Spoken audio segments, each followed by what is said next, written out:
When delivering a closing argument, it is important to be prepared. A good closing argument restates evidence and emphasizes important pieces of the case.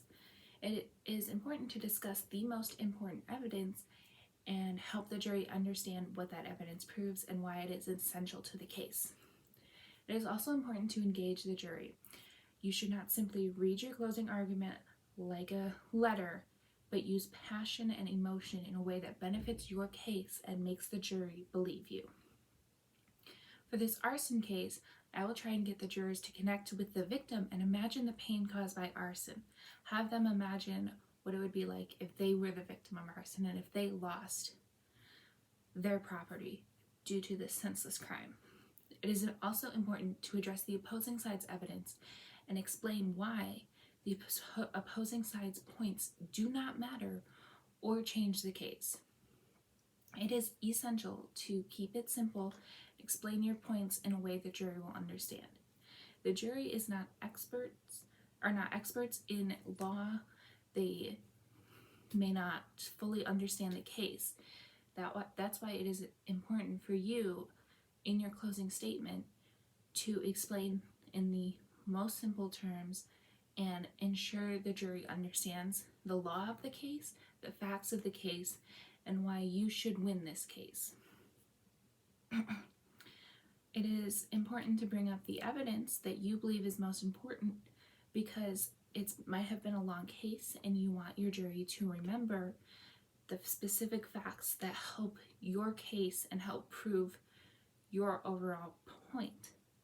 You should have a theme that you have been relating to the whole trial that started in your opening statement, and you should reiterate that in your closing statement to help connect the whole case for the jury.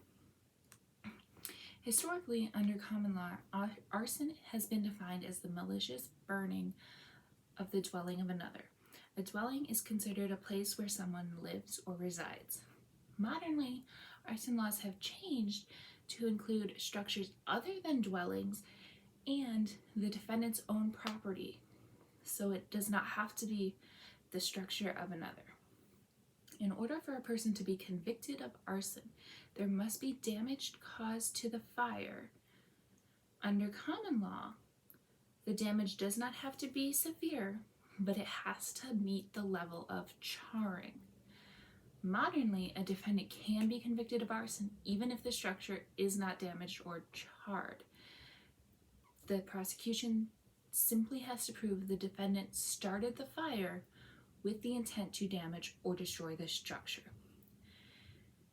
In order for a defendant to meet the mental requirement of malice required by the common law definition of arson, they need to have intentionally started the fire in order to create a fire hazard or harm someone.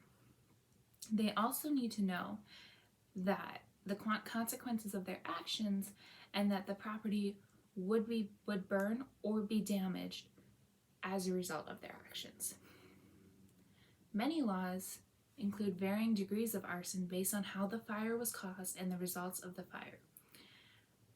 In state jurisdictions, punishments for arson can range from misdemeanor, or no more than a year in jail, to felony with a maximum of 25 years in jail. Under federal law, if a person damages or destroys property used in interstate or foreign commerce or affects interstate or foreign commerce, they will be charged federally with arson. For federal charges of arson, the defendant can be sentenced to a minimum of 5 years in jail or a maximum of 20 years. However, if the fire resulted in personal injury to any person, the minimum sentence increases to 7 years and the maximum increases to 40 years. Arson is a crime because it leaves a lasting impact on those involved and the community of those involved. When a property is damaged by arson, there is a great financial impact. If the damage isn't severe, the owner or the insurance company must pay to fix the damages caused by the fire. If the damage is severe, and the owner or residents cannot stay in the property anymore. They will have to find somewhere else to live while the property is being repaired. This is extra costs for those involved.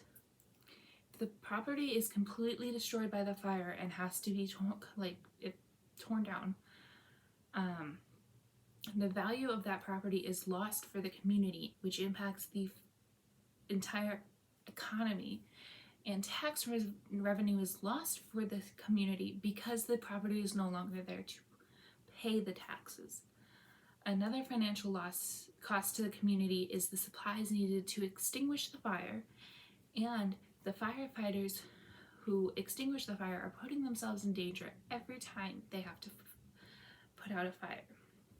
There are also potential medical expenses of those who were in the building when the fire happened and may have been injured or burned, and the firefighters who tried to rescue people or put out the fire and it burned them, or the building collapsed on them, or other injuries sustained fighting that fire. There's also the personal cost of losing your home. Not only do you have to worry about where you are going to live, but you'll lose most of your possessions. If a house is completely destroyed by arson, you lose all of your personal possessions, including photographs, letters, any personal documents.